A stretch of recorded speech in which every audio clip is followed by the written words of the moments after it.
Привет, мои прекрасные друзья! Хочу показать вам красивый праздник Трофим за Рязань. И вот батюшка освещает вино. Да. Вот такая Нека да се красота справим за совсем. тази молитва, да се помолим. Благодаря ви. Благословен Бог е наш, сега нині и присно, и во веки веков. Амин. Бог Господ ни яви се нам, Это мэр наш. благословен гради во име Господне.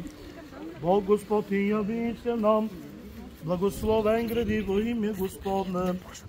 Богородице, прилежно ни не притецем, грешни и смирени, и припадем покаяние за обущи изглубени души. Владичице, помози на ни милосердуваши, почти се погибаем от множество прегрешени. Не отврати Твоя рабищи, яво единну надежду имаме.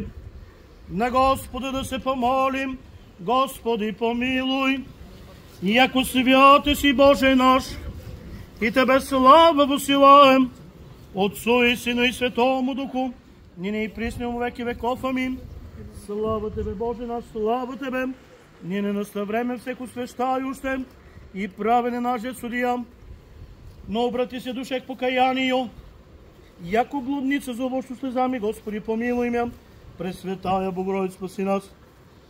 Пресветая Богородица, дева рук наших, дела изправи и прощени прегрешени наши ги спроси, внегда пети нам ангелско пение. Святи Боже, святи крепки, святи безсмертни, помилуй нас, за да слушаме Светото Евангелие, да станем прави. Мир на всички вас. Ще се чете Светото Евангелие от Светаго Евангелиста Йоанна. Слава Тебе, Господи, слава Тебе. Да внимаваме. В онова време възлезе Исус в Иерусалим, а в Иерусалим при общи порт се намира пък капалня по-еврейски наричана Витезда, която има 5 притвора.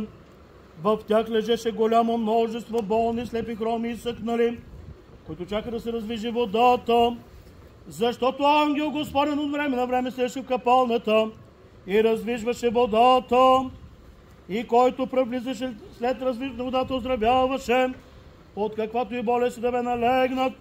Слава Тебе, Господи! Слава Тебе! С мир на Господа да се помолим. Господи, помилуй! За мира свише и за спасението на нашите души, Господу, помолим се. Господи, помилуй! За мира по целия свят, за благословението на Святите Божии църкви и сънето на всички, Господу, помолим се. Господи, помилуй! За тази честна енория, за нейния градоначалник, за всички, които живеят в нея, Господу, помолим се. Господи, помилуй! За високопреосвещеният наш митрополит Йоанна, Варненского и Великопреславского, за честното призвителство, за дяконството в Христа, за целият църковен прич народ, Господу, помолим се. Господи, помилуй!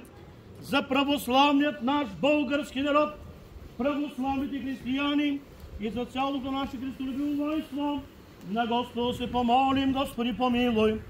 За този град, за всеки град, село, страна, които звера живеят тях, Господу, помолим се. Господи, помилуй!